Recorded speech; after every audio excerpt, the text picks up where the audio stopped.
सुप्रभात। आज हम बात करेंगे जिंजाइवल ब्लीडिंग यानी कि मसूड़ों से खून बहने के बारे में। जिंजाइवल ब्लीडिंग यानी कि मसूड़ों से खून बहना एक सामान्य स्थिति है जो ज़्यादातर लोगों में देखी जा रही है।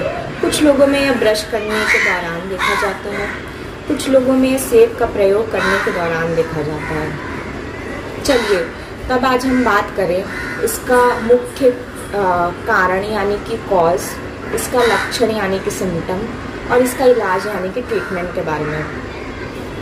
पहले तो हम ये जान लें हमारे मसूड़े स्वस्थ है कि नहीं। अगर आपके मसूड़े गुलाबी या लाल है तो वह ठीक है।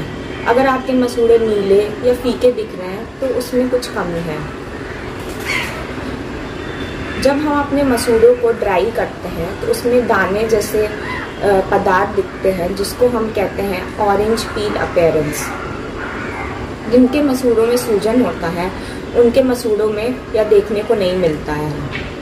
अब हम बात करेंगे इसका कारण यानी कि कॉज के बारे में। पहला मुख्य कारण है कि ताड़ू की पट्टियां दांतों पे जमा रहना, जिसको हम मेडिकल टर्म में प्लैक एंड कैल्कुलस कहते हैं। दूसरा मुख्य कारण है स्मोकिंग यानी कि धूम्रपान का सेवन करना, जिसके वजह से भी मसूड़े कमज़ोर हो जाते हैं।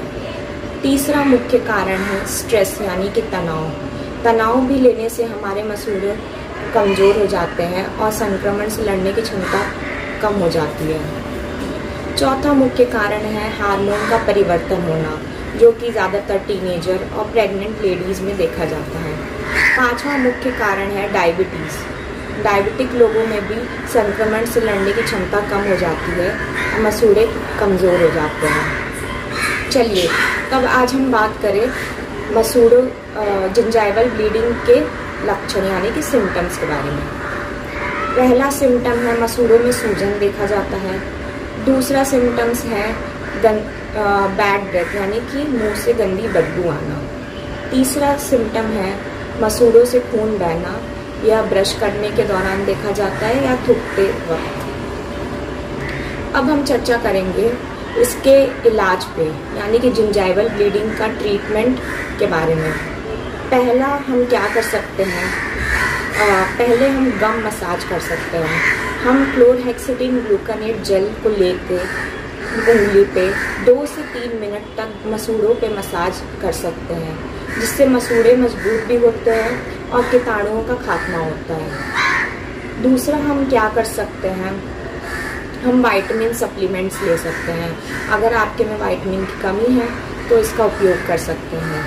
तीसरा क्या कर सकते हैं, मेंटेनेंस ऑफ ओरल हाइजीन। हम अपनी मुंह की सफाई कर सकते हैं। जैसे कि हमने देखा कि ताड़ू की पट्टियां जमा रहती हैं तो उसकी तुरंत सफाई करनी चाहिए। अब हम देखेंगे केयर फॉर ब्लीडिंग गम्स। हम इसका ध्यान कैसे रख सकते हैं। पहला है हम सॉफ्ट टूथब्रश यानी कि नरम टूथब्रश को यूज़ कर सकते हैं, जिससे हमारे मसूड़ों को नुकसान नहीं होगा। दूसरा है हम सॉल्ट वाटर से रिंस कर सकते हैं। तीसरा है स्मोकिंग यानी कि तंबाकू का सेवन हमें छोड़ना होगा और धूम्रपान का भी सेवन हमें छोड़ना होगा। धन्यवाद।